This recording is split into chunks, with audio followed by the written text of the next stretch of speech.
Hello all, this is Vidya. Welcome to our class. In today's session, I'm going to discuss about some theories of development, mainly on Piaget cognitive theory, very important one. Before that, I'm going to discuss about Trodnick's trial and error theory. We can call it as Trodnick's theory or trial and error theory. Here, in the learning, he gave three law of learning. The first one is law of readiness, second one is law of exercise, and third one is law of effect. Here, look, law of readiness andre ಏನು? In case ಒಬ್ಬ ಮಗು if he is ready to accept, if he is ready to learn, then only we can teach something. ಅಂದರೆ ಒಬ್ಬ ಮಗು ಯಾವಾಗ ತಾನು ಕಲ್ತ್ಕೋಬೇಕು ಅನ್ನೋ ಒಂದು ರೆಡಿನೆಸ್ ಇರುತ್ತೋ ಆಗ ಮಾತ್ರ ನಾವು ಟೀಚ್ ಮಾಡಿದರೆ ಇಟ್ ವಿಲ್ ಆ ಮಗುಗೆ ಕಲ್ತ್ಕೊಳಕ್ಕೆ ಇಷ್ಟ ಇರುತ್ತೆ. ಇಲ್ಲ ನಾವು ಫೋರ್ಸ್ಫುಲಿ ಆ ಮಗುಗೆ ಕಲ್ಸೋಕ್ಕೆ ಹೋದರೆ ಅದು ಎಫೆಕ್ಟಿವ್ ಆಗಿ ಆ ಮಗು ಮೇಲೆ ಪರಿಣಾಮ ಬೀರೋದಿಲ್ಲ. This is law of readiness. ಏನು ಇವಾಗ ಒಂದು ಫಾರ್ ಎಕ್ಸಾಂಪಲ್ ಬಿಫೋರ್ ಟೀಚಿಂಗ್ ನಾವೇನು ಮಾಡ್ತೀವಿ, ಮಗುಗೆ ಸ್ಟೋರಿ ಹೇಳ್ತೀವಿ ಅಥವಾ ಆ ಒಂದು ಟಾಪಿಕ್ ರಿಲೇಟೆಡ್ ಆಗಿ ಅದಕ್ಕಿಂತ ಮುಂಚೆ ಕೆಲವೊಂದು ಆ್ಯಕ್ಟಿವಿಟೀಸ್ನ ಮಾಡ್ತೀವಿ. ಸೊ ಅವಾಗ ಏನಾಗುತ್ತೆ, ಮಕ್ಕಳು ಏನಾಗ್ತಾರೆ, they will get ready for the ಕ್ಲಾಸ್ನ ಕೇಳೋಕ್ಕೆ ಪ್ರಿಪೇರ್ ಆಗ್ತಾರೆ ಅಥವಾ ರೆಡಿ ಆಗ್ತಾರೆ. This is law of readiness. And forcefully ಅಥವಾ ಮಗುಗೆ ಇಷ್ಟ ಇಲ್ಲದೆ ಇದ್ರೂ ನಾವೇನಾದರೂ ಟೀಚ್ ಮಾಡೋಕ್ಕೆ ಹೋದರೆ ದ ಮಗು ಏನು ಮಾಡುತ್ತೆ ಅದನ್ನು ಕಲ್ತ್ಕೊಳ್ಳೋಕ್ಕೆ ಅಷ್ಟು ಹೆಚ್ಚಾಗಿ ಇಷ್ಟಪಡೋದಿಲ್ಲ. This is about law of readiness. And law of exercise is nothing but when we do ಇವಾಗ ಒಂದು ಯಾವುದೇ ವಿಷಯದ ಮೇಲೆ ನಾವು ಚೆನ್ನಾಗಿ ಪ್ರಾಕ್ಟೀಸ್ ಮಾಡ್ತಾ ಹೋದರೆ, ಎಕ್ಸಸೈಸ್ ಮಾಡ್ತಾ ಹೋದರೆ ನಾವೇನಾಗ್ತೀವಿ, ಆ ವಿಷಯದಲ್ಲಿ ನಾನು ಆ್ಯಾವ್ರೇಜ್ ಆಗಿದ್ರೂ ಆಫ್ಟರ್ ವರ್ಕಿಂಗ್ ಔಟ್ ನಾನೇನಾಗ್ತೀನಿ, ಎಕ್ಸ್ಪರ್ಟ್ ಆಗ್ತೀನಿ. ಫಾರ್ ಎಕ್ಸಾಂಪಲ್, ನಾನೊಂದು ಟೈಪ್ ಆಫ್ ಪ್ರಾಬ್ಲಮ್ಸ್, ಇವಾಗ ಆಲ್ಜಿಬ್ರಾ ಅಂತ ತಗೊಳ್ಳೋಣ. ಆಲ್ಜಿಬ್ರಾ ಪ್ರಾಬ್ಲಮ್ಸಲ್ಲಿ ನಾನು ಆ್ಯಾವ್ರೇಜ್ ಇರ್ತೀನಿ. ಬಟ್ ಪದೇ ಪದೇ ಡಿಫ್ರೆಂಟ್ ಪ್ರಾಬ್ಲಮ್ಸ್ನ ನಾನು ಸಾಲ್ವ್ ಮಾಡ್ತಾ ಹೋದಾಗ ಏನಾಗ್ತೀನಿ, ಐ ಬಿಕಮ್ ಎಕ್ಸ್ಪರ್ಟ್. ನಾನು ಆ ವಿಷಯದಲ್ಲಿ ಆಲ್ಜಿಬ್ರಾ ಯಾವುದೇ ಪ್ರಾಬ್ಲಮ್ಸ್ ಕೊಟ್ಟರು ಸಾಲ್ವ್ ಮಾಡೋವಂಥ ಕೆಪಾಸಿಟಿ ನನಗೆ ಬರುತ್ತೆ. So this is law of exercise. So ಯಾವುದೇ ಒಂದು ಮಗು ಒಂದು ವಿಷಯದ ಮೇಲೆ if he do lots of exercise, ಆ ಮಗು ಏನಾಗುತ್ತೆ, he becomes expert. And the third one is law of effect. Law of effect ಅಂದರೆ ಏನು ಅಂದರೆ, ಇವಾಗ ಸಮ್ಟೈಮ್ಸ್ ಏನಾಗುತ್ತೆ, ಮಗು ಚೆನ್ನಾಗಿ ಓದ್ತಾನೆ, ಅವನಿಗೆ ಏನಾಗುತ್ತೆ, ಹಿ ಗೆಟ್ ಗುಡ್ ಮಾರ್ಕ್ಸ್. ಸೊ ಇದು ಪಾಸಿಟಿವ್ ಎಫೆಕ್ಟ್ ಆಗುತ್ತೆ ಮಗು ಮೇಲೆ. ಸೊ ಆವಾಗ ಅವನೇನು ಮಾಡ್ತಾನೆ, ಓಕೆ ನಾನು ಇನ್ನೂ ಚೆನ್ನಾಗಿ ಓದ್ಬಿಟ್ಟು ಚೆನ್ನಾಗಿ ಮಾರ್ಕ್ಸ್ ತೆಗಿಬೇಕು ಅಂತ ಪಾಸಿಟಿವ್ಲಿ ಫೀಲ್ ಆಗ್ತಾನೆ. ಆ್ಯಂಡ್ ಇಫ್ ಇನ್ ಕೇಸ್ ಮಗುಗೆ ನೆಗೆಟಿವ್ ಎಫೆಕ್ಟ್ ಆದರೆ ಅವನು ಓಕೆ ನನಗೆ ಈ ಮ್ಯಾಥ್ಸ್ ಒನ್ಸ್ ನಾವೇನಾದರೂ ಮ್ಯಾಥ್ಸಲ್ಲಿ ಕಮ್ಮಿ ಸ್ಕೋರ್ ಮಾಡಿದ್ರೆ ಅಥವಾ ಫೇಲ್ ಆದರೆ ಯಾವ ಥರ ಥಿಂಕ್ ಮಾಡೋಕ್ಕೆ ಸ್ಟಾರ್ಟ್ ಮಾಡ್ತೀವಿ, ಓಕೆ ನನಗೆ ಮ್ಯಾಥ್ಸ್ ಬರೋದೇ ಇಲ್ಲ, ಸೊ ನಾನು ಈ ಫೀಲ್ಡನ್ನ, ಮ್ಯಾಥ್ಸ್ ಇರೋವಂಥ ಸಬ್ಜೆಕ್ಟ್ ಇರೋ ಫೀಲ್ಡನ್ನು ತಗೊಳ್ಳಬಾರ್ದು ಅನ್ನೋ ಮೈಂಡ್ಸೆಟ್ ನಮಗೆ ಬೆಳೀತಾ ಹೋಗುತ್ತೆ.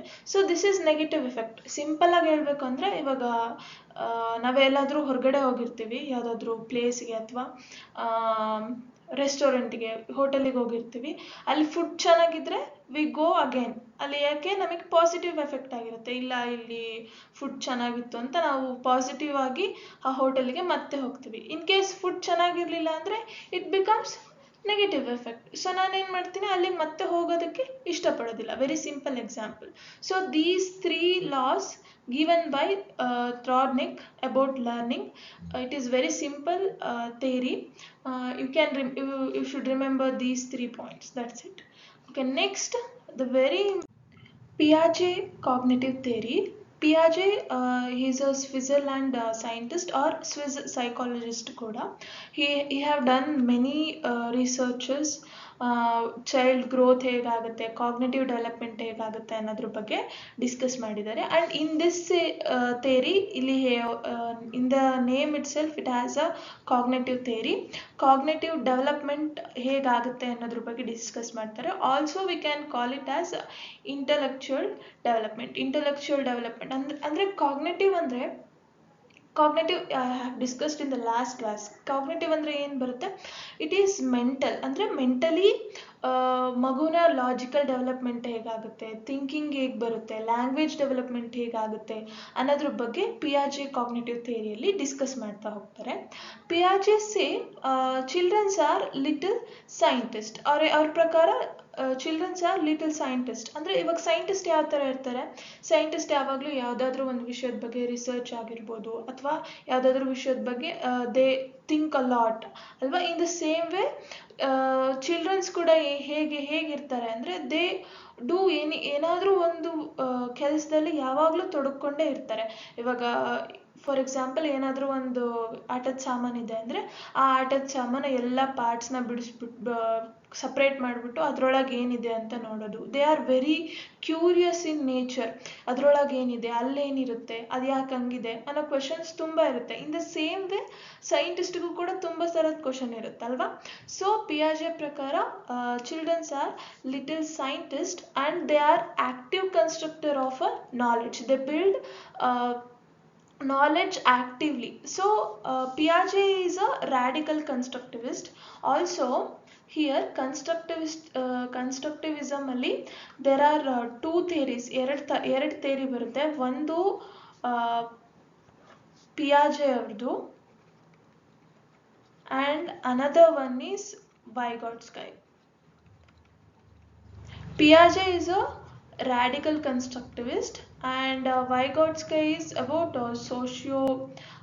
social constructivists ಅಲ್ಲಿ ಬರ್ತಾರೆ. ಇದನ್ನ I will discuss in another class, but here we are going to study about Piaget ಅವರ radical constructivist. Radical constructivist ಅಂದರೆ how children develop his knowledge actively. Active ಆಗಿ ಹೇಗೆ ಮಗು ತನ್ನ ನಾಲೆಡ್ಜ್ನ ಬಿಲ್ಡ್ ಮಾಡ್ತಾ ಹೋಗುತ್ತೆ ಅನ್ನೋದ್ರ ಬಗ್ಗೆ ಅವರು ಡಿಸ್ಕಸ್ ಮಾಡ್ತಾರೆ.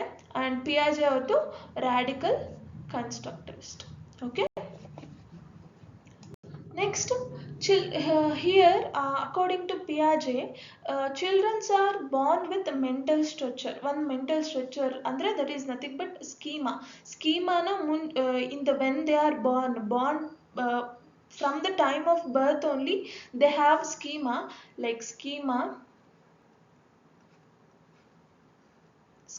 that is existing knowledge. For example ಇವಾಗ ಉದಾಹರಣೆ ಯಾವ ಥರ ಸ್ಕೀಮಾ ಇರುತ್ತೆ ಅಥವಾ ಯಾವ ಥರ ಎಕ್ಸಿಸ್ಟಿಂಗ್ ನಾಲೆಡ್ಜ್ ಇರುತ್ತೆ ಅಂದರೆ, ಇವಾಗ ಮಗುಗೆ ನಾವು ಹಾಲು ಹೇಗೆ ಕುಡಿಬೇಕು ಅಂತ ಗೊತ್ತಿರುತ್ತಾ, ಐ ಮೀನ್ ಗೊತ್ತಿರುತ್ತೆ. ದಟ್ ಈಸ್ ಯಾರು ಅದನ್ನು ಹೇಳ್ಕೊಡಲ್ಲ ಮಗುಗೆ, but they know how to suck, right. So this is existing knowledge, that is schema.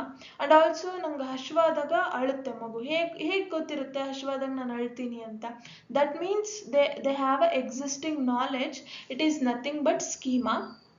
and every child born with such mental structure, it is known as schema. This is important topic. Okay, this point is important. ಅಂದರೆ schema ಅಂದ್ರೇನು ಅನ್ನೋದ್ರ ಬಗ್ಗೆ ನಮಗೆ idea ಇರಬೇಕು. Schema is nothing but existing knowledge and it is a mental structure and every child Born with this schema. Okay, from 0 to 15 years maximum development occurs according to Piaget. Piaget ಅವರು ಏನು ಹೇಳ್ತಾರೆ, Piaget ಅವ್ರ theory is ಅಂದರೆ ಅವ್ರ stages ಏನಿದೆ 0 to 15 years ಅಲ್ಲೇ end ಆಗುತ್ತೆ. And 0 to 15 years ಅಲ್ಲಿ ಏನಾಗುತ್ತೆ, ಮ್ಯಾಕ್ಸಿಮಮ್ ಡೆವಲಪ್ಮೆಂಟ್ ಆಗುತ್ತೆ. We know after 15 years also there is a development, but maximum development cognitively ಏನಾದರೂ ಡೆವಲಪ್ಮೆಂಟ್ ಆಗೋದು, maximum development occurs between the age 0 to 15. and according to Piaget development is discontinuous process. ಯಾಕೆ ಈ ಥರ discontinuous process ಅಂತ ಹೇಳ್ತಾರೆ ಅಂದರೆ, ಹೀಸೆ ಅವರು stages ಆಗಿ ಡಿವೈಡ್ ಮಾಡಿದ್ದಾರೆ ಅಲ್ವಾ, ಸ್ಟೇಜಸ್ ಆಗಿ ಡಿವೈಡ್ ಮಾಡ್ತಾ ಹೋಗ್ತಾರೆ. So therefore according to Piaget development is discontinuous process. But common ಆಗಿ ನಾವು ಬೇರೆ ಯಾವುದೇ ಥಿಯರಿಯಲ್ಲಿ ನೋಡ್ತಾ ಹೋದರೆ, ಫಾರ್ ಎಕ್ಸಾಂಪಲ್ ನಾವು ವೈಗಾಟ್ಸ್ಕೈ ಥಿಯರಿ ನೋಡ್ತಾ ಹೋದರೆ, according to him it is a continuous process. But we have to remember according to Piaget development is a discontinuous process. They may ask according to Piaget development is dash ಅಂತ ಕೊಟ್ಟು continuous discontinuous ಅಥವಾ ಬೇರೆ ಏನಾದರೂ options ಕೊಡ್ಬೋದು. So the here Piaget ಅವ್ರ ಪ್ರಕಾರ development is a discontinuous process. And It is, he said, in the age period of 3 to 5 years, they have a collective monologue. ಅಂದರೆ different ಕ್ಯಾರೆಕ್ಟರಿಸ್ಟಿಕ್ಸ್ನ different ಥಿಂಗ್ಸ್ನ ಏನೊಂದು ಮಗು build ಮಾಡ್ತಾ ಹೋಗ್ತದೆ. It collects all the knowledge. So next Piaget ಥಿಯರಿಯಲ್ಲೇ we have 4 elements of Piaget theory. This is not stages. It is very important. ಈ topic ಮೇಲೆ ತುಂಬ ಸರಿ questions ಕೇಳಿದ್ದಾರೆ. 4 ಮೇನ್ ಎಲಿಮೆಂಟ್ಸ್ ಆಫ್ ಪಿಯಾಜೆ ಈಸ್ ಕಾಗ್ನೇಟಿವ್ ಡೆವಲಪ್ಮೆಂಟಲ್ಲಿ 4 ಯಾವ ಮೇನ್ ಎಲಿಮೆಂಟ್ಸ್ ಪಿಯಾಜೆ ಪ್ರಕಾರ ಅಂತ ಬಂದರೆ these 4. First one is maturation, experience, social interaction and equilibrium. Here maturation ಅಂದರೆ ಯಾವ ಥರ ಅದು ವರ್ಕ್ ಆಗುತ್ತೆ ಅಂದರೆ, ಫಾರ್ ಎಕ್ಸಾಂಪಲ್ ಯಾವುದೇ ಒಂದು ಮಗುವಿನ ಡೆವಲಪ್ಮೆಂಟಲ್ಲಿ ಒಂದು maturation place a very important roll. ಹೇಗೆ? ಫಾರ್ ಎಕ್ಸಾಂಪಲ್ ಇವಾಗ ಮಗು ಯಾವ ಸ್ಟೇಜಲ್ಲಿ ಮಾತಾಡೋಕ್ಕೆ ಸ್ಟಾರ್ಟ್ ಮಾಡುತ್ತೆ? When he get that maturation, ಅಂದರೆ ಮೈಂಡಲ್ಲಿ ಆ ಮೆಚುರೇಷನ್ ಆದಾಗ ಮಾತ್ರ ಆ ಮಾತಾಡೋ ಎಬಿಲಿಟಿ ಮಗುಗೆ. ಹಾಗಂತ ಮುಂಚೆ ಅದಕ್ಕೆ ಮಾತಾಡೋ ಎಬಿಲಿಟಿನೇ ಇರಲ್ವಾ? ನಾಲ್ಗೆ ಕರೆಕ್ಟಾಗಿರುತ್ತೆ. ವಾಯ್ಸ್ ಬರೋಕ್ಕೆ, ಗಂಟ್ಲಿಂದ ಧ್ವನಿ ಬರೋಕ್ಕೆ ಕೂಡ ಕರೆಕ್ಟಾಗಿ ಎಲ್ಲದೂ ಆರ್ಗನ್ಸ್ ಇರುತ್ತೆ. ಬಟ್ ಯಾಕೆ ಬರ್ತಿರಲ್ಲ? ಕರೆಕ್ಟಾಗಿ ಮಾತಾಡೋಕ್ಕೆ ಯಾಕೆ ಬರ್ತಿರಲ್ಲ? Because we need a maturation period. ಆ ಪೀರಿಯಡ್ ಆದಮೇಲೆ ಮಾತ್ರನೇ ದೇ ಗೆಟ್ ವಾಟ್ ಮೆಚುರೇಷನ್ ಆದಮೇಲೆ ಮಾತಾಡೋಕ್ಕೆ ಬರುತ್ತೆ. ಸೇಮ್ ವೇ ಬೇರೆ ಎಲ್ಲ ಫ್ಯಾಕ್ಟರ್ಸ್ ಮೇಲೂ ಕೂಡ ಮೆಚುರೇಷನ್ ಅನ್ನೋದು ಎಫೆಕ್ಟ್ ಮಾಡ್ತಾ ಹೋಗುತ್ತೆ. And second one is experience. When we get more experience in any field, ಮಗುಗೆ ಏನಾಗುತ್ತೆ, there is a more development in that field. ಆ ಒಂದು ಫೀಲ್ಡ್ ಮೇಲೆ ದೇ ಎಕ್ಸ್ಪರ್ಟ್ ಆಗ್ತಾ ಹೋಗ್ತಾರೆ. So second factor is experience. And third one, important one, social interaction. So ಇಲ್ಲಿ ಪಿಯಾಜೆ ಅವರು ಸೋಷಿಯಲ್ ಇಂಟರಾಕ್ಷನ್ ಬಗ್ಗೆ ಜಾಸ್ತಿ ಮಾತಾಡೋದಿಲ್ಲ, but social interaction plays a very important role. ಯಾಕಂದರೆ ಒಬ್ಬ ಮಗು ಯಾವುದೇ ಥರ ಕಾಗ್ನೇಟಿವ್ ಡೆವಲಪ್ಮೆಂಟ್ ಆಗಬೇಕಾದ್ರೆ, ಫಾರ್ ಎಕ್ಸಾಂಪಲ್ ಲ್ಯಾಂಗ್ವೇಜ್ ಡೆವಲಪ್ಮೆಂಟ್ ಆಗಬೇಕಾದ್ರೆ, ಅಥವಾ ಕೆಲವೊಂದು ನಾರ್ಮ್ಸ್ ಆಫ್ ಸೊಸೈಟಿನ ಡೆವಲಪ್ಮೆಂಟ್ ಆಗಬೇಕಾದ್ರೆ, ಮಗು ಸೋಷಲಿ ಇಂಟರಾಕ್ಟ್ ಮಾಡಿದಾಗ ಮಾತ್ರ ಅದಕ್ಕೆ ಸೋಷಲಿ ಹೇಗಿರಬೇಕು ಅನ್ನೋದ್ರ ಬಗ್ಗೆ ಡೆವಲಪ್ಮೆಂಟ್ ಆಗ್ತಾ ಹೋಗುತ್ತೆ. And the fourth one is equilibrium. Equilibrium is nothing but mentally and socially there is a balance. ಒಂದು ಈಕ್ವಿಲಿಬ್ರಿಯಮ್ ಬ್ಯಾಲೆನ್ಸ್ ಅಂದರೆ ನಮ್ಮ ಮೈಂಡಿಗೂ ಮತ್ತು ಸೊಸೈಟಿಗೂ ಒಂದು ಬ್ಯಾಲೆನ್ಸ್ ಕ್ರಿಯೇಟ್ ಮಾಡ್ಕೋಬೇಕು ಯಾವಾಗಲೂ. That is equilibrium. And it plays, according to ಪಿಯಾಜೆ, ಇದು ಒಂದು one of the important component in the cognitive development. And ಪ್ರತಿ ಸರಿನೂ ಈಕ್ವಿಲಿಬ್ರಿಯಮ್ ಎಕ್ಸಿಸ್ಟ್ ಆಗುತ್ತೆ ಅಂತ ಹೇಳೋಕ್ಕಾಗಲ್ಲ ಎಲ್ಲ ವಿಷಯಗಳಲ್ಲೂ, but most of the time ನಮಗೆ ಈಕ್ವಿಲಿಬ್ರಿಯಮ್ ಎಕ್ಸಿಸ್ಟ್ ಆಗಿರಬೇಕು. And here you can see in this 4 Piaget spoke about these 4 main factors, but language ಬಗ್ಗೆ he didn't give any statement.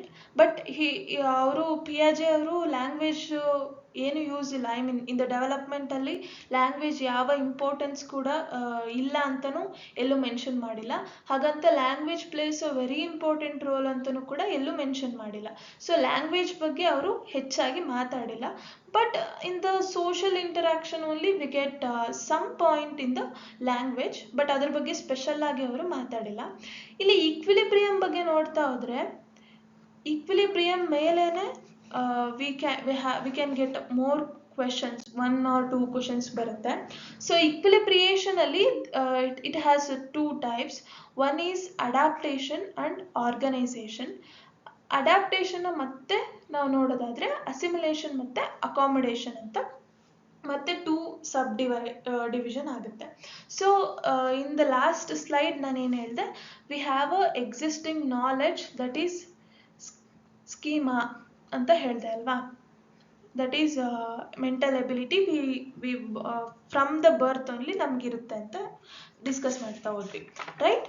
So here ಈಕ್ವಿಲಿಬ್ರಿಯೇಷನ್ ಆಗಬೇಕಂದ್ರೆ 2 process ಇರುತ್ತೆ. ಒನ್ ಈಸ್ ಅಡ್ಯಾಪ್ಟೇಷನ್ ಮತ್ತು organisation. Adaptation ಅಂದರೆ ಏನು? It is ability. it is a ability to adapt to the environment. For example, ಇವಾಗ ನಾನು ಯಾವುದಾದ್ರೂ ತುಂಬ ಬಿಸಿಲಿರೋ ಪ್ರದೇಶಕ್ಕೆ ಹೋದರೆ ನಾನು ಅಲ್ಲಿಗೆ ಹೇಗೆ ಅಡಾಪ್ಟ್ ಆಗ್ತೀನಿ ಅನ್ನೋ ನಂಗೆ ಎಷ್ಟು ನಾನು ಅದಕ್ಕೆ ಅಡಾಪ್ಟ್ ಆಗೋ ಎಬಿಲಿಟಿ ಇದೆನೋ ದಟ್ ಈಸ್ ಅಡಾಪ್ಟೇಷನ್. ಇವಾಗ ಆರ್ಗನೈಸೇಷನ್ ಅಂದರೆ ಏನು? ಇವಾಗ ಆರ್ಗನೈಸೇಷನ್, ಓಕೆ, ಫಸ್ಟ್ ಅಡಾಪ್ಟೇಷನ್ದು ಎರಡು ಏನಿದೆ ಅದ್ರ ಬಗ್ಗೆ ಡಿಸ್ಕಸ್ ಮಾಡೋಣ. ಫಸ್ಟ್ ಅಡಾಪ್ಟೇಷನ್ ಅಲ್ಲಿ we have two other types. One is assimilation and another one is accommodation. So assimilation ಅಂದ್ರೆ adding something.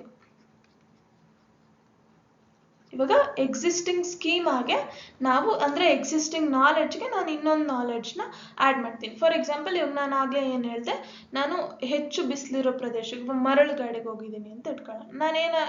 ಏನು ಮಾಡ್ಕೋಬೇಕು, ನಾನು ಅವಾಗ ಅಡ್ಯಾಪ್ಟ್ ಆಗಬೇಕು ಅಲ್ಲಿಗೆ. ಸೊ ಅಡ್ಯಾಪ್ಟ್ ಆಗೋಕ್ಕೆ ನಾನು ಅಸಿಮಿಲೇಷನ್, ನಾನೇನು ಮಾಡ್ತೀನಿ, ಜಾಸ್ತಿ ನೀರು ಕುಡಿಯೋದು ಅಥವಾ ಛತ್ರಿ ಇಟ್ಕೊಳ್ಳೋದು ಅಥವಾ ಏನೋ ಸಮಥಿಂಗ್ ಆ ಒಂದು ಪ್ರದೇಶಕ್ಕೆ ಹೊಂದ್ಕೊಳ್ಳೋಕ್ಕೋಸ್ಕರ ನಾನು ಇನ್ನೂ ಕೆಲವೊಂದು ವಿಷಯಗಳನ್ನ ಆ್ಯಡ್ ಮಾಡ್ತಾ ಹೋಗ್ತೀನಿ. That is assimilation. ಅಕಾಮಿಡೇಷನ್ ಅಂದರೆ ಏನು? ಮಾಡಿಫೈಯಿಂಗ್. ಅಂದರೆ ಇವಾಗ ಎಕ್ಸಿಸ್ಟಿಂಗ್ ನಾಲೆಡ್ಜ್ನ ನಾನೇನು ಮಾಡ್ತೀನಿ, ಮಾಡಿಫೈ ಮಾಡ್ತಾ ಹೋಗ್ತೀನಿ. ಇವಾಗ for example in the child, ಇವಾಗ ಒಬ್ಬ ಮಗುಗೆ ನಾನೇನು ಮಾಡ್ತೀನಿ, ನಮ್ಮ ಮನೆ ಮುಂದೆ ನಾಯಿ ಇರುತ್ತೆ, ಸೊ ನಾನೇನು ಮಾಡ್ತೀನಿ, ಬೀದಿ ನಾಯಿನ ತೋರಿಸಿರ್ತೀನಿ. ಸೊ ಮಗು ಏನು ಅಂದ್ಕೊಳ್ಳುತ್ತೆ, ಓಕೆ, ಮಗು ಹೇಳ್ತೀನಿ ಇದು ನಾಯಿ, ಇದು ಬೌ ಬೌ ಅಂತ ಬೊಗಳುತ್ತೆ ಅಂತ ಹೇಳ್ಕೊಡ್ತೀನಿ. ಸೊ ಅವಾಗ ಏನಾಯಿತು, ಮಗುಗೇನಾಯಿತು, ಇಟ್ ಆ್ಯಡ್ಸ್ ದ ನಾಲೆಡ್ಜ್. ಏನು? ಅಸಿಮಿಲೇಷನ್ ಆಗುತ್ತೆ. ಸೊ ಈ ಥರ 4 ಕಾಲಿದ್ರೆ ಅದು ಬೌ ಬೌ ಅಂತ ಬೊಗಳಿದ್ರೆ ಅದೇನು, ನಾಯಿ ಅಂತ ಮಗು ಗೊತ್ತಾಗುತ್ತೆ. ಸೊ ನೆಕ್ಸ್ಟ್ ಡೇ ನಾನೇನು ಮಾಡ್ತೀನಿ, ವಾಕ್ ಕರ್ಕೊಂಡೋದಾಗ ಮಿಸ್ ಆಗಿ ನಮ್ಮ ಮುಂದೆ ಏನು ಬರುತ್ತೆ, ಕ್ಯಾಟ್ ಬರುತ್ತೆ. ಸೊ ಅವಾಗ ಮಗು ಏನು ಅಂದ್ಕೊಳ್ಳುತ್ತೆ, ಅದನ್ನ ನೋಡ್ಬಿಟ್ಟು ಇದು ನಾಯಿ ನಾಯಿ ಅಂತ ಕರೆಯೋಕ್ಕೆ ಸ್ಟಾರ್ಟ್ ಮಾಡುತ್ತೆ. ಬಟ್ ಒನ್ಸ್ ಅದು ಮ್ಯಾವ್ ಮಾಡೋಕ್ಕೆ ಸ್ಟಾರ್ಟ್ ಮಾಡಿದಾಗ ನಾವೇನು ಅನ್ಕೊತೀವಿ, ಮಗು ಏನು ಅಂದ್ಕೊಳ್ಳುತ್ತೆ, ಓ ಇದೇನೋ ಡಿಫ್ರೆಂಟ್ ಆಗಿದೆ ಅಲ್ಲ. ಸೊ ಆವಾಗ ಮಗುಗೇನಾಗುತ್ತೆ, ತನಗೇನು ಗೊತ್ತು, ಎಕ್ಸಿಸ್ಟಿಂಗ್ ಸ್ಕೀಮಾದಲ್ಲಿ ಏನು ಗೊತ್ತು, ನಾಯಿ ಮಾತ್ರ ಗೊತ್ತು, ಡಾಗ್ ಮಾತ್ರ ಗೊತ್ತು, ಅದಕ್ಕೆ ಕ್ಯಾಟ್ ಗೊತ್ತಿಲ್ಲ. ಬಟ್ ಒನ್ಸ್ ಅದು ಕ್ಯಾಟ್ನ ನೋಡಿದಾಗ ಓಕೆ ಈ ಥರದ್ದು ಒಂದು ಪ್ರಾಣಿ ಇದೆ, ಸೊ ಇಟ್ ಅಕಾಮಿಡೇಷನ್ ಆಗುತ್ತೆ. ಅಕಾಮಿಡೇಷನ್ ಅಂದರೆ ಏನು ಹೇಳಿದೆ, ಮಾಡಿಫೈಯಿಂಗ್. ಸೊ ಎಕ್ಸಿಸ್ಟಿಂಗ್ ಸ್ಕೀಮಾದಲ್ಲಿ ಮಾಡಿಫೈ ಮಾಡ್ಕೊಳ್ಳುತ್ತೆ. ಏನು? 4 ಕಾಲಿದ್ದು ಬೌ ಬೌ ಅಂತ ಬೊಗಳಿದ್ರೆ ಅದು ನಾಯಿ, 4 ಕಾಲಿದ್ದು ಅದು ಮ್ಯಾವ್ ಅಂತ ಇದು ಮಾಡಿದ್ರೆ ಅದು ಕ್ಯಾಟ್ ಅಂತ ಮಗು ಮಾಡಿಫೈ ಮಾಡ್ಕೊಳ್ಳುತ್ತೆ. So this is assimilation and accommodation. I hope you understand. Equilibration ಅಲ್ಲಿ ಅಡ್ಯಾಪ್ಟೇಷನ್ ಅಂದರೆ ಏನು ಬರುತ್ತೆ, ability to adapt to the ಎನ್ವಿರಾನ್ಮೆಂಟ್ಗೆ ಅಡಾಪ್ಟ್ ಮಾಡಿ. ಇವಾಗ ಸಡನ್ ಆಗಿ ಮಗು ಮುಂದೆ ಏನಾಯಿತು, ನಾಯಿ ಬಂತು. ಸೊ ಅದೇನು ಮಾಡುತ್ತೆ, ಓಕೆ ಇದು ನಾನು ಹೇಳ್ತೀನಿ ಇದು ನಾಯಿ ಅಂತ. ಸೊ ಮಗು ಏನು ಮಾಡುತ್ತೆ, ಒಂದು ಸ್ಕೀಮನ ಅಂದರೆ ಒಂದು ಎಬಿಲಿಟಿ ಅಂದರೆ ಒಂದು ನಾಲೆಡ್ಜ್ನ ಬಿಲ್ಡ್ ಮಾಡುತ್ತೆ. ಸೊ ಆ ನಾಲೆಡ್ಜ್ ಏನಾಗುತ್ತೆ, ಬ್ರೈನಲ್ಲಿ ಸ್ಕೀಮಾ ಆಗಿ ಕನ್ವರ್ಟ್ ಆಗುತ್ತೆ. ಏನಾಗುತ್ತೆ, ಸ್ಕೀಮಾ ಆಗಿ ಕನ್ವರ್ಟ್ ಆಗುತ್ತೆ. ಸೊ ನಾನು ಏನು ಮಾಡಿದೆ, ಮಗುಗೆ ಇದು ನಾಯಿ ಅನ್ನೋದನ್ನ ಹೇಳ್ಕೊಟ್ಟೆ, ಆವಾಗ ನಾಲೆಡ್ಜ್ ಬಿಲ್ಡ್ ಆಗುತ್ತೆ. That is adding of knowledge. So ಆಮೇಲೆ ಏನಾಗುತ್ತೆ, ಮಗು ಇನ್ನೊಂದು ದಿನ ಏನಾಗುತ್ತೆ, ಕ್ಯಾಟ್ನ ನೋಡುತ್ತೆ. ಸೊ ಕ್ಯಾಟ್ನ ನೋಡಿದಾಗ ಅದನ್ನ ಇಟ್ ಮಿಸ್ಅಂಡರ್ಸ್ಟುಡ್, ನೇವ್ ಕಾನ್ಸೆಪ್ಟ್ನ ಡೆವಲಪ್ ಆಗುತ್ತೆ. ಏನು, ಇದು ಕ್ಯಾಟ್ ಅಲ್ಲ ಡಾಗ್ ಅಂತ ಮಗು ಅಂದ್ಕೊಳ್ಳುತ್ತೆ. ಸೊ ನಾನೇನು ಮಾಡ್ತೀನಿ, ನೆಕ್ಸ್ಟ್ ಹೇಳ್ತೀನಿ, ಮಾಡಿಫೈ ಮಾಡ್ತೀನಿ, ಇಲ್ಲ ಇದು ಡಾಗ್ ಅಲ್ಲ, ಇದು ಕ್ಯಾಟು, ಇದು ಬೇರೆ ಥರದ ಪ್ರಾಣಿ, ಇದು ಮ್ಯಾವ್ ಅನ್ನುತ್ತೆ ಅಂತ ಹೇಳ್ಕೊಡ್ತೀನಿ. That is modifying. That is nothing but accommodation. So accommodation ಅಂದರೆ ಇರೋ ನಾಲೆಡ್ಜನ್ನ ಮಾಡಿಫೈ ಮಾಡಿದ್ರೆ ಅವಾಗ ಅದು ಅಕಾಮಿಡೇಷನ್. ಸೊ ಹೊಸದಾಗಿ ನಾಲೆಡ್ಜ್ನ ಬಿಲ್ಡ್ ಮಾಡಿದ್ರೆ ಅದು assimilation. Okay, here next organisation ಅಂದರೆ ಏನು? ಆರ್ಗನೈಸೇಷನ್ ಅಂದರೆ ಇವಾಗ ಏನು ಒಂದು ಎಕ್ಸಿಸ್ಟಿಂಗ್ ನಾಲೆಡ್ಜ್ ಇರುತ್ತೆ ಅದನ್ನು ಒಂದು ಪ್ರಾಪರ್ ಆರ್ಗನೈಸ್ಡ್ ಮ್ಯಾನರಲ್ಲಿ ಬಿಲ್ಡ್ ಮಾಡ್ತಾ ಹೋಗೋದೆ ಆರ್ಗನೈಸೇಷನ್. ಓಕೆ, ಒಂದು ಎಕ್ಸಿಸ್ಟಿಂಗ್ ನಾಲೆಡ್ಜ್ ಅಥವಾ ಪ್ರೀವಿಯಸ್ಲಿ ನಾಲೆಡ್ಜ್ ಇರುತ್ತೆ, ಅದನ್ನು ಏನು ಮಾಡುತ್ತೆ ಮಗು, ಏನು ಮಾಡುತ್ತೆ, ಇಟ್ ಆರ್ಗನೈಸ್ ಒಂದು ಕಡೆಯಿಂದ ಅರೇಂಜ್ ಮಾಡ್ತಾ ಹೋಗುತ್ತೆ. So that is organisation. Arrangement in organised manner is organisation. Okay, so separate ಆಗಿ ನಾವು ಡೆಫಿನೇಷನ್ ಥರ ನೋಡೋದಾದರೆ ಅಡ್ಯಾಪ್ಟೇಷನ್ ಅಂದರೆ ಏನು? Adaptation is ability to adapt to the ಎನ್ವಿರಾನ್ಮೆಂಟಿಗೆ ಹೇಗೆ ಅಡಾಪ್ಟ್ ಆಗ್ತೀವೋ ದಟ್ ಈಸ್ ಅಡ್ಯಾಪ್ಟೇಷನ್. ಅಸಿಮಿಲೇಷನ್ ಅಂದರೆ adding information to existing schema. ಒಂದು ಎಕ್ಸಿಸ್ಟಿಂಗ್ ಸ್ಕೀಮಾಗೆ ನಾನು ಏನು ಮಾಡ್ತೀನಿ, ಇನ್ನೊಂದು ಇನ್ಫಾರ್ಮೇಷನನ್ನು ಆ್ಯಡ್ ಮಾಡ್ತೀನಿ. ಅಕಾಮಡೇಷನ್ ಅಂದರೆ ಏನು? Adjusting, manipulating or modification of information. ಏನು ಒಂದು ಎಕ್ಸಿಸ್ಟಿಂಗ್ ಇನ್ಫಾರ್ಮೇಷನ್ ಇರುತ್ತೋ ಅದನ್ನು ನಾನು ಅಡ್ಜಸ್ಟ್ ಮಾಡಿಕೊಂಡ್ರೆ ಅಥವಾ ಏನಾದರೂ ಮಾಡಿಫೈ ಮಾಡಿಕೊಂಡ್ರೆ ಇದನ್ನು ನಾವು ಅಕಾಮಡೇಷನ್ ಅಂತ ಕರಿತೀವಿ. ಆರ್ಗನೈಸೇಷನ್ ಅಂದರೆ organising the knowledge in our brain like a schema. ಒಂದು ನನಗೆ ಗೊತ್ತಾಗಿರೋಂಥ ನಾಲೆಡ್ಜ್ನ ನಾನು ಏನು ಮಾಡ್ತೀನಿ, ಇನ್ನು ಒಂದು ಸ್ಟೆಪ್ ಬೈ ಸ್ಟೆಪ್ ಫಾರ್ಮಲ್ಲಿ ಒಂದು ಸ್ಕೀಮಾ ಆಗಿ ಆರ್ಗನೈಸ್ ಮಾಡ್ಕೋತೀನಿ. That is organisation. Next, 4 very important things, 4 stages of Piaget theory. First, okay, this is 15 years. I'm sorry, this is 15 years. Okay, 4 stages ಇದೆ. 0 to 15 years ಒಳಗಡೆಗೆ ಈ ಸ್ಟೇಜಸ್ ಬಂದೋಗುತ್ತೆ. ಫಸ್ಟ್ ಒನ್ ಈಸ್ ಯಾಕೆ ಅವ್ರ ಪ್ರಕಾರ ಏನು, ಪಿಯಾಜೆ ಪ್ರಕಾರ ಮ್ಯಾಕ್ಸಿಮಮ್ ಡೆವಲಪ್ಮೆಂಟ್ ಎಲ್ಲಾಗುತ್ತೆ 0 to 15 years ಅಲ್ಲಿ ಆಗುತ್ತೆ. The first stage is sensory motor stage, 0 to 2 years. Second stage is pre-operational stage, 2 to 7 years. And third one, concrete operational stage, 7 to 11 years. Fourth one, formal operational stage, 11 to 15 years. Okay, 11 to 15 years. So ಒಂದೊಂದೇ ನೋಡ್ತಾ ಹೋಗೋಣ. The first one is sensory motor stage. Sensory motor stage is from 0 to 2 years. In this stage, child thinks with the eyes, hands and ears. ಇಲ್ಲಿ sensory motor stage ಅಂದರೆ ಏನು?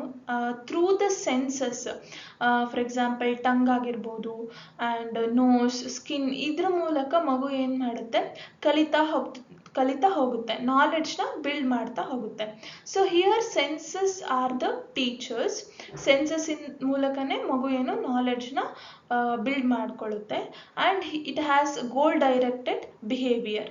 ಮಗು ಇಲ್ಲೇನು ಮಾಡುತ್ತೆ, for example ಒಂದು ಆಬ್ಜೆಕ್ಟ್ ಮೇಲೆ ಅದ್ರ ಕಣ್ಣು ಬಿತ್ತು ಅಂದರೆ ಇಟ್ ವಾಂಟ್ಸ್ ಟು ಟೇಕ್, ಅದನ್ನು ಆಬ್ಜೆಕ್ಟ್ ತಗೊಳ್ಳೋ ತನಕ ಅದ್ರ ಮೇಲೆ ಏನಿರುತ್ತೆ, ಅದಕ್ಕೆ ಗೋಲ್ ಡೈರೆಕ್ಟೆಡ್ ಬಿಹೇವಿಯರ್ನ ಅದು ನೋಡ್ತಾ ಆಗುತ್ತೆ. ಆಲ್ಸೋ ಇನ್ ಪ್ರೀ ಆಪರೇಷನಲ್ ಸ್ಟೇಜಲ್ಲೂ ಕೂಡ ಗೋಲ್ ಡೈರೆಕ್ಟೆಡ್ ಬಿಹೇವಿಯರ್ ಇರುತ್ತೆ. Okay, in the pre operational ಸ್ಟೇಜಲ್ಲೂ ಕೂಡ ಗೋಲ್ ಡೈರೆಕ್ಟೆಡ್ ಬಿಹೇವಿಯರ್ ಇರುತ್ತೆ.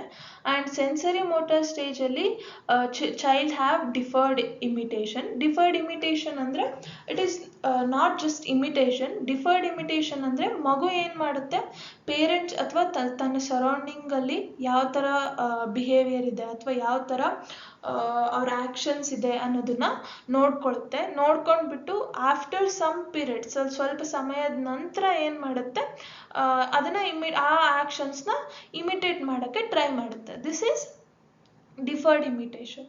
And very important one, object permanence. Object permanence ಅಂದರೆ ಏನು? ಇಫ್ ಇನ್ ಕೇಸ್ ಯಾವುದಾದ್ರೂ ಒಂದು ವಸ್ತು ಮಗು ಕಣ್ಣು ಮುಂದೆ ಇದ್ದಾಗ ಮಾತ್ರ ಅದು ಎಕ್ಸಿಸ್ಟ್ ಆಗಿದೆ. ಇನ್ ಕೇಸ್ ಅದನ್ನು ನಾವು ಮಗುವಿಂದ ಬಚ್ಚಿಟ್ಬಿಟ್ರೆ ಆ ಆಬ್ಜೆಕ್ಟ್ ಬಗ್ಗೆ ಆಲ್ರೆಡಿ ಮಗು ಮನಸ್ಸಲ್ಲಿ ಏನಿರಲ್ಲ, ಓಕೆ ಆ ಆಬ್ಜೆಕ್ಟ್ ಇದೆ ಅಂತ ಮಗುಗೆ ಅನಿಸ್ತಾನೆ ಇರಲ್ಲ. This is object permanence. ಏನು ಈ ಸ್ಟೇಜ್ನ ಬಿಗಿನಿಂಗಲ್ಲಿ ಮಗು it lacks of, in the ಬಿಗಿನಿಂಗಲ್ಲಿ lacks of object permanence. Object permanence. Object permanence ಅಂದರೆ ಏನು? ತನ್ನ ಕಣ್ಣೆದುರಿಗೆ ಇದ್ದಾಗ, ವಸ್ತು ತನ್ನ ಕಣ್ಣೆದುರಿಗೆ ಇದ್ದಾಗ ಮಾತ್ರ ಅದರ ಎಕ್ಸಿಸ್ಟೆನ್ಸ್ ಇದೆ ಅಂತ ಅಂದ್ಕೊಳ್ಳುತ್ತೆ. ಇನ್ ಕೇಸ್ ಆ ವಸ್ತುನ ನಾವೆಲ್ಲಾದರೂ ಬಚ್ಚಿಟ್ರೆ ಮಗು ಏನು ಮಾಡುತ್ತೆ, ಅದು ಓಕೆ ಅದಿಲ್ಲ, ಅದು ಆಲ್ರೆಡಿ ಹೋಗ್ಬಿಟ್ಟಿದೆ ಅನ್ನೋ ರೀತಿನೇ ಮಗು ಏನು ಮಾಡುತ್ತೆ, ಥಿಂಕ್ ಮಾಡುತ್ತೆ, ಅದ್ರ ಬಗ್ಗೆ ಅದಕ್ಕೆ ನೆನಪೇ ಇರೋದಿಲ್ಲ. This is object permanence. And ಈ ಸ್ಟೇಜ್ನ ಲಾಸ್ಟಲ್ಲಿ, ಇದೇ ಸ್ಟೇಜಲ್ಲಿ, in this stage only child gets object permanence. ಈ ಸ್ಟೇಜಲ್ಲೇ ಮಗು ಏನು ಮಾಡುತ್ತೆ, ಆಬ್ಜೆಕ್ಟ್ ಪರ್ಮನೆನ್ಸ್ನ ಪಡ್ಕೊಳ್ಳುತ್ತೆ. This is about sensory motor stage. Okay, sensory motor ಸ್ಟೇಜಲ್ಲಿ object permanence is very important. Try to remember this. Beginning ಅಲ್ಲಿ ಲ್ಯಾಕ್ ಆಫ್ ಆಬ್ಜೆಕ್ಟ್ ಪರ್ಮನೆನ್ಸ್ ಕೇಳ್ತಾರೆ. They will ask question for ಚೈಲ್ಡ್ಗೆ ಯಾವ ಸ್ಟೇಜಲ್ಲಿ ಆಬ್ಜೆಕ್ಟ್ ಪರ್ಮನೆನ್ಸ್ ಅಕರ್ ಆಗುತ್ತೆ, object ಪರ್ಮನೆನ್ಸ್ನ ಪಡ್ಕೊಳ್ಳುತ್ತೆ ಅಂತ question ಕೇಳ್ತಾರೆ. ಆ್ಯಂಡ್ ದೇ ಸೆನ್ಸರಿ ಮೋಟಾರ್ ಸ್ಟೇಜಲ್ಲೇ it has lack of object permanence. Sensory motor ಸ್ಟೇಜಲ್ಲೇನೆ it gets the object permanence. ಈ ಎರಡು ಆಬ್ಜೆಕ್ಟ್ ಪರ್ಮನೆನ್ಸ್ ಅಂತ ಬರೋದು ಸೆನ್ಸರಿ ಮೋಟಾರ್ ಸ್ಟೇಜಲ್ಲಿ. ಕ್ವಶನ್ ಇದ್ರ ಮೇಲೆ ಏನೇ ಬಂದ್ರೂ ಇದಕ್ಕೆ sensory motor stage is the correct answer. Okay, next one is pre-operational stage. Pre-operational stage is between 2 to 7 years. So operation andre ಏನು ಮೀನಿಂಗ್ ಬರುತ್ತೆ, operation is logic. It is operation ಅನ್ನೋದು logically ಏನು we do something in logical way, that is operation. So pre operational ಅಂದರೆ before ಲಾಜಿಕ್ಗಿನ ಮುಂಚೆ ಏನೇನು characteristics ಇರುತ್ತೋ ಈ ಸ್ಟೇಜಲ್ಲಿ ಆ ಥರದ ಕ್ಯಾರೆಕ್ಟರ್ಸ್ನ ನಾವು ನೋಡ್ಬೋದು. That is lack of logic, lacks of reversibility, lack of conservation, lack of seriation, animism, egocentrism and self centredness and centration. Lacks of logic ಅಂದರೆ ಮಗು ಲಾಜಿಕಲಿ ಕ್ರಿಟಿಕಲಿ ಥಿಂಕ್ ಮಾಡೋ ಎಬಿಲಿಟಿ ಈ ಸ್ಟೇಜಲ್ಲಿ ಮಗುಗೆ ಇರೋದಿಲ್ಲ.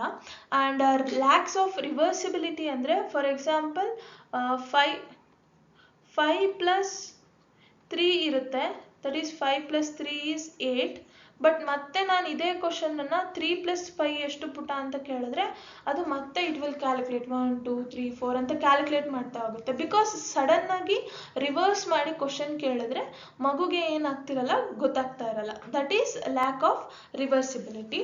ಆ್ಯಂಡ್ ಲ್ಯಾಕ್ ಆಫ್ ಕನ್ಸರ್ವೇಷನ್ ಅಂದರೆ ಮಗುಗೆ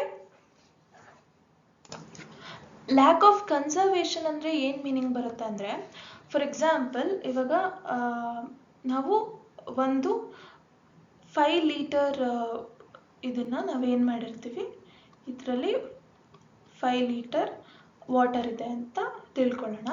ಇನ್ the same way ಈ ಬಾಕ್ಸಲ್ಲೂ ಕೂಡ 5 ಲೀಟರ್ ವಾಟರ್ ಇದೆ ಅಂತ ಇಟ್ಕೊಳ್ಳೋಣ. ಮಗು ಯಾವಾಗಲೂ ಏನು ಅಂದ್ಕೊಳ್ಳುತ್ತೆ ಅಂದರೆ, ಇದು ಏನು ನೋಡೋಕ್ಕೆ ತುಂಬ ದೊಡ್ಡದು ಕಾಣಿಸುತ್ತೋ ಇದರಲ್ಲೇ ಜಾಸ್ತಿ ವಾಟರ್ ಇದೆ, ಬಟ್ ಇದರಲ್ಲಿ ಜಾಸ್ತಿ ವಾಟರ್ ಇಲ್ಲ ಅಂತ ತಿಳ್ಕೊಳ್ಳುತ್ತೆ. ದಟ್ ಮೀನ್ಸ್ ಇನ್ನೂ ಒಂದು ಎಕ್ಸಾಂಪಲ್ ಕೊಡೋದಾದರೆ, ಇವಾಗ ಒಂದು ದಾರ ಇದೆ, ದಾರದಲ್ಲಿ ನಾನು 5 ಪೆಬಲ್ಸ್ನ ಅಂದರೆ ಸ್ಟೋನ್ಸ್ನ ಹಾಕಿದ್ದೀನಿ. ದೂರ ಮಾಡಿಬಿಟ್ಟು ಅದನ್ನು ಒಂದು 10 ಮೀಟ್ರ್ ದಾರದಲ್ಲಿ 5 ಪೆಬಲ್ಸ್ನ ಹಾಕಿದ್ದೀನಿ. ಇನ್ನೊಂದು ಇದರಲ್ಲಿ ದಾರದಲ್ಲಿ ಅದಕ್ಕಿಂತ ದೊಡ್ಡ ದಾರ, ಫಾರ್ ಎಕ್ಸಾಂಪಲ್ ಅದಕ್ಕಿಂತ ಸಣ್ಣ ದಾರ ತಗೊಳ್ಳೋಣ. ಫಸ್ಟ್ ಎಷ್ಟು ಹೇಳಿದೆ, ಫಾರ್ ಎಕ್ಸಾಂಪಲ್ ಒಂದು ಇಷ್ಟು ಉದ್ದದ ದಾರದಲ್ಲಿ ನಾನೇನು ಮಾಡಿದ್ದೀನಿ, ಮಣಿ ಜೋಡಿಸಿದ್ದೀನಿ, 5 ಮಣಿಗಳನ್ನ ಜೋಡಿಸಿದ್ದೀನಿ. ಆ್ಯಂಡ್ ಇಷ್ಟು ಸಣ್ಣ ಇದರಲ್ಲಿ ನಾನೇನು ಮಾಡಿದ್ದೀನಿ, 7 ಮಣಿಗಳನ್ನು ಜೋಡಿಸಿದ್ದೀನಿ. ಇದರಲ್ಲಿ 7 ಇದೆ, ಇದರಲ್ಲಿ 5 ಇದೆ. ಸೊ ನಾವು ಮಗುಗೆ ಕರೆದ್ಬಿಟ್ಟು ಯಾವುದ್ರಲ್ಲಿ ಜಾಸ್ತಿ ಇದೆ ತೋರ್ಸಪ್ಪ ಅಂತ ಹೇಳಿದ್ರೆ ಮಗು ಏನು ಹೇಳುತ್ತೆ, ಪ್ರೀ ಆಪರೇಷನಲ್ ಸ್ಟೇಜಲ್ಲಿರೋ ಮಗು ಏನು ಹೇಳುತ್ತೆ, ಇದರಲ್ಲಿ ಜಾಸ್ತಿ ಇದೆ ಅಂತ ಹೇಳುತ್ತೆ. ಯಾಕೆ, ಇದು ದಾರ ಏನಾಗಿದೆ, ತುಂಬ ಉದ್ದ ಇದೆ, ಇದ್ರ ದಾರ 10 ಮೀಟರ್ಸ್ ಇದೆ. ಸೊ ಮಗು ಪ್ರಕಾರ ಏನು, ಇದರಲ್ಲೇ ಜಾಸ್ತಿ ಮಣಿ ಇದೆ, ಇದರಲ್ಲಿ ಏನಿದೆ ಕಮ್ಮಿ ಮಣಿ ಇದೆ ಅಂತ. So this is lack of conservation property. And lack of seriation ಅಂದರೆ, seriation is nothing but ascending ಮತ್ತು ಡಿಸೆಂಡಿಂಗ್ ಆರ್ಡರಲ್ಲಿ ನಾವು ಏನು ಅರೇಂಜ್ಮೆಂಟ್ ಮಾಡ್ತೀವೋ this is seriation property. But in this ಸ್ಟೇಜಲ್ಲಿ it is a lack of seriation. That means ಮಗುಗೆ ascending order descending ಆರ್ಡರ್ಸಲ್ಲಿ arrangement ಮಾಡೋಕ್ಕೆ ಬರ್ತಿರೋದಿಲ್ಲ. ಆ್ಯಂಡ್ ಅನಿಮಿಸಮ್ ಅಂದರೆ ಚೈಲ್ಡ್ ಏನು ಮಾಡುತ್ತೆ, ಇಟ್ ಥಿಂಕ್ಸ್ ಆಬ್ಜೆಕ್ಟಿಗೂ ಕೂಡ ಲೈಫ್ ಇದೆ ಅನ್ನೋ ಥರ ಥಿಂಕ್ ಮಾಡ್ತಾ ಹೋಗುತ್ತೆ. ಅಂದರೆ ಇವಾಗ ಫಾರ್ ಎಕ್ಸಾಂಪಲ್ ಫೋನ್ ಸಣ್ಣವರಿದ್ದಾಗ ಮಗುಗೆ ಟೇಬಲ್ಗೂ ಕೂಡ ಏನಿರುತ್ತೆ, ಜೀವ ಇದೆ ಅನ್ನೋ ಮನೋಭಾವನೆ ಇರುತ್ತೆ. So it things non living ಥಿಂಗ್ಸ್ಗೆ ಕೂಡ ನಮಗೆ ಹೇಗೆ ಲೈಫ್ ಇದೆನೋ ನಾನ್ ಲಿವಿಂಗ್ ಥಿಂಗ್ಸ್ಗೂ ಕೂಡ ಲೈಫ್ ಇದೆ ಅಂತ ಥಿಂಕ್ ಮಾಡುತ್ತೆ. That is animism. And pre operational ಸ್ಟೇಜಲ್ಲಿ ಮಗು ಈಸ್ ಈಗೋಸೆಂಟ್ರಿಸಮ್ ಅಂದರೆ ಸೆಲ್ಫ್ ಸೆಂಟರ್ಡ್ ಆಗಿರುತ್ತೆ. ನನ್ನ ಸುತ್ತನೇ ಜಗತ್ತು ಸುತ್ತುತ್ತಿದೆ ಅನ್ನೋ ಮನೋಭಾವನೆ ಪ್ರೀ ಆಪರೇಷನಲ್ ಸ್ಟೇಜಲ್ಲಿರುತ್ತೆ. ಅಂದರೆ ನಾನಿದ್ರೇ ಎಲ್ಲ ಅನ್ನೋ ಮನೋಭಾವನೆ ಮಗುಗಿರುತ್ತೆ. ಆ್ಯಂಡ್ ಸೆಂಟ್ರೇಷನ್ ಕೂಡ ಅಷ್ಟೇ. Like centration is it is also nothing but the conservation. ಓಕೆನಾ? Centration conservation are one at the same, but ಎರಡಕ್ಕೂ ಡಿಫ್ರೆಂಟ್ ವರ್ಡ್ಸ್ ಇದೆ ಅಷ್ಟೇ. ಇದು ಸೆಂಟ್ರೇಷನ್, ಇಲ್ಲಿ ಲ್ಯಾಕ್ ಆಫ್ ಕನ್ಸರ್ವೇಷನ್ ಅಂತ ಬರುತ್ತೆ. ಈ ಸೆಂಟ್ರೇಷನ್ ಪ್ರಾಪರ್ಟಿ ಇರೋದ್ರಿಂದನೇ ಮಗುವಲ್ಲಿ ಲ್ಯಾಕ್ ಆಫ್ ಕನ್ಸರ್ವೇಷನ್ ಬಿಲ್ಡ್ ಆಗಿರುತ್ತೆ. ಅಂದರೆ ಇವಾಗ ಮಗು ಫಾರ್ ಎಕ್ಸಾಂಪಲ್ ಸೇಮ್ ವೇ ಈ ಮಣಿಗಳ್ದು ಏನು ಹೇಳಿದ್ನೋ the same way. For example ಒಂದು ಕೇಕ್ ಇದೆ, ಇವಾಗ ನನ್ನ ಹತ್ರ 3 pieces ಆಫ್ ಕೇಕ್ ಇದೆ ಆ್ಯಂಡ್ ಇನ್ನೊಬ್ರ ಹತ್ರ large piece of one whole cake ಇದೆ. ಮಗು ಏನು ಅಂದ್ಕೊಳ್ಳುತ್ತೆ, 3 pieces ಆಫ್ ಕೇಕೆ ಜಾಸ್ತಿ ಅಂತ ಥಿಂಕ್ ಮಾಡುತ್ತೆ. That is centration. Okay, centration and conservation are almost one at the same.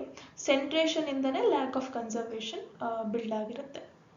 So ಇಲ್ಲಿ ನೋಡಿ, lack of logic is negative, ರಿವರ್ಸಿಬಿಲಿಟಿನೂ negative, conservation, seriation, animism is also negative, and egocentrism ಕೂಡ negative. So almost all pre operational ಸ್ಟೇಜಲ್ಲಿ ನಮಗೆ negative characteristics build ಆಗಿರುತ್ತೆ ಮಗುವಲ್ಲಿ.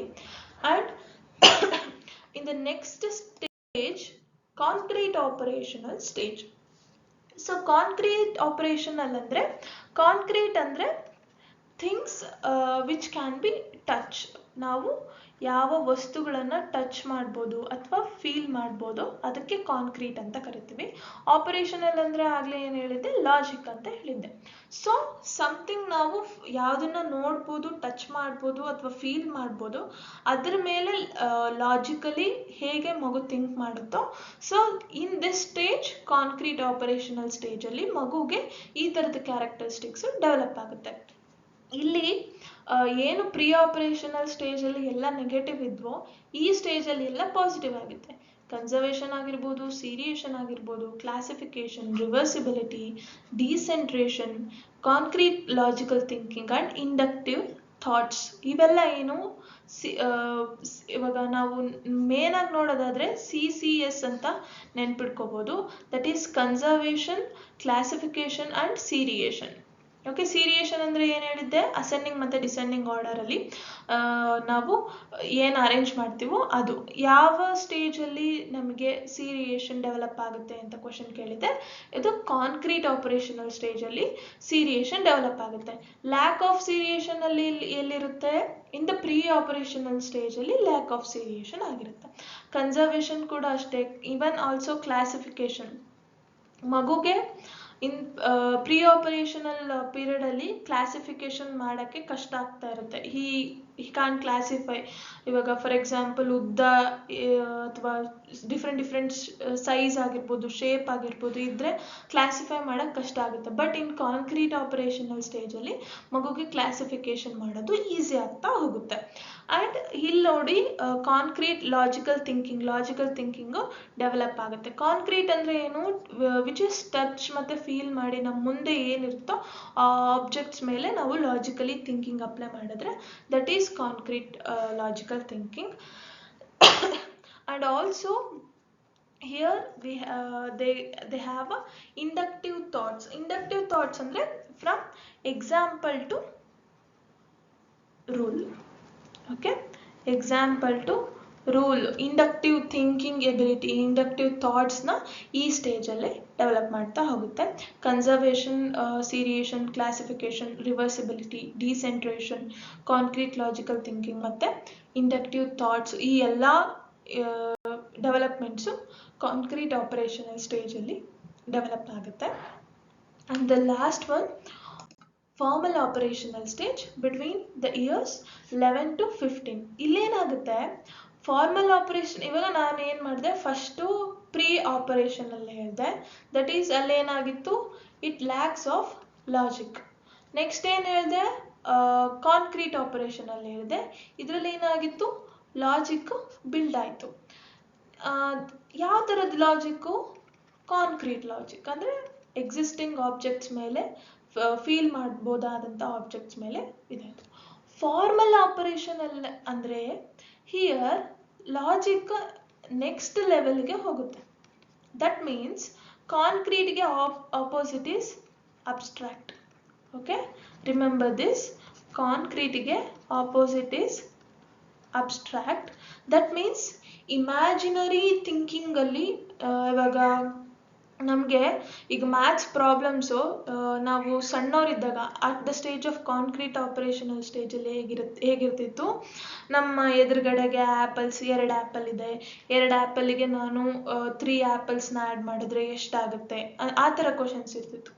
ಈ formal operational ಸ್ಟೇಜಲ್ಲಿ it is very imaginary questions ಇರುತ್ತೆ. For example train speed lacks together ಇದೆ, ಅದು ಬಂದ್ಬಿಟ್ಟು ಈ ಸ್ಪೀಡಲ್ಲಿ ನಿಂತರೆ ಏನಾಗ್ಬೋದು ಅನ್ನೋ ಇಮ್ಯಾಜಿನರಿ ಕ್ವಶನ್ಸ್ ಇರುತ್ತೆ. ಸೊ ಹಿಯರ್ ಅಬ್ಸ್ಟ್ರಾಕ್ಟ್ ಥಿಂಕಿಂಗ್ ಅಂದರೆ ಸಮಥಿಂಗ್ ವಿ ಇಮ್ಯಾಜಿನ್ ಮಾಡಿಕೊಂಡು ನಾವು ಏನು ಕಲ್ತ್ಕೊಳ್ತೀವೋ ಆ ಥಿಂಕಿಂಗ್ ಲೆವೆಲ್ ಏನಿದೆ, that is abstract thinking. And ಇಲ್ಲಿ logical thinking, in the last stage also logical thinking ಇರುತ್ತೆ, ಇಲ್ಲೂ ಕೂಡ ಲಾಜಿಕಲ್ ಥಿಂಕಿಂಗ್ ಇರುತ್ತೆ. ಆ್ಯಂಡ್ ಕಾನ್ಸೆಪ್ಟ್ಸ್ನ ಅಂಡರ್ಸ್ಟ್ಯಾಂಡಿಂಗ್ ಮಾಡ್ಕೊಳ್ಳೋವಂಥ ಎಬಿಲಿಟಿ ಬಿಲ್ಡ್ ಆಗುತ್ತೆ. ಹಿಯರ್ ಹೈಪೋಥೆಟಿಕ್ ಡಿಡಕ್ಟಿವ್ ರೀಸನಿಂಗ್ ಅಂದರೆ ಸಮಥಿಂಗ್ ಇಮ್ಯಾಜಿನರಿ ಇರೋದನ್ನು ಡಿಡಕ್ಟಿವ್ ರೀಸನಿಂಗ್ ಮಾಡಿಬಿಟ್ಟು ಹೇಗೆ ಸಾಲ್ವ್ ಮಾಡ್ಬೋದು ಅನ್ನೋ ಎಬಿಲಿಟಿ ಬರುತ್ತೆ. ಇಲ್ಲಿ ನಾವು ಮುಂಚೆ ಏನು ಓದಿದ್ವಿ ಲಾಸ್ಟ್ ಸ್ಟೇಜಲ್ಲಿ ಅಂದರೆ ಕಾನ್ಕ್ರೀಟ್ ಆಪರೇಷನಲ್ ಸ್ಟೇಜಲ್ಲಿ ಏನು ಓದಿದ್ವಿ, ಅದು ಇಂಡಕ್ಟಿವ್ ಥಾಟ್ಸ್ ಇತ್ತು. ಇಲ್ಲಿ ಡಿಡಕ್ಟಿವ್ ರೀಸನಿಂಗ್ ಅಥವಾ ಡಿಡಕ್ಟಿವ್ ಥಾಟ್ಸ್ ಅಂದರೆ we can go from rule to example ಹೋಗೋವಂಥ ಸ್ಟೇಜ್ ಇದು. Okay, I hope you understand this. ಏನು ಅಂದರೆ ಫಾರ್ಮಲ್ ಆಪರೇಷನಲ್ ಸ್ಟೇಜ್ ಇದು high level. Okay, high level thinking ಏನು ಬರುತ್ತೆ, ದಟ್ ಈಸ್ ಇಮ್ಯಾಜಿನರಿ ಥಿಂಕಿಂಗ್ ಆಗಿರ್ಬೋದು, ಹೈಪೋಥೆಟಿಕಲ್ಸ್ ಥಿಂಕಿಂಗ್ ಆಗಿರ್ಬೋದು, ಇದೆಲ್ಲ ಬರೋದು ಫಾರ್ಮಲ್ ಆಪರೇಷನ್ ಸ್ಟೇಜಲ್ಲಿ. So in today's class I have discussed about Piaget theory, very important theory. ಈ theory ಅಲ್ಲಿ ಪ್ರತಿ ಒಂದು stage ಇಂದನೂ they can ask multiple questions, ತುಂಬಾ questions ಇದೆ. I am going to solve those questions also in the upcoming classes. I hope you all understood the today's class. In the next class I am going to discuss about Vygotsky theory. Okay, Vygotsky theory, ಇವ್ರ ಥಿಯರಿನ discuss ಮಾಡ್ತಾ ಹೋಗೋಣ. Very simple and very important theory. Thank you all. If you like the class, please do like, share and subscribe. Please share with your BEd friends. Okay, thank you.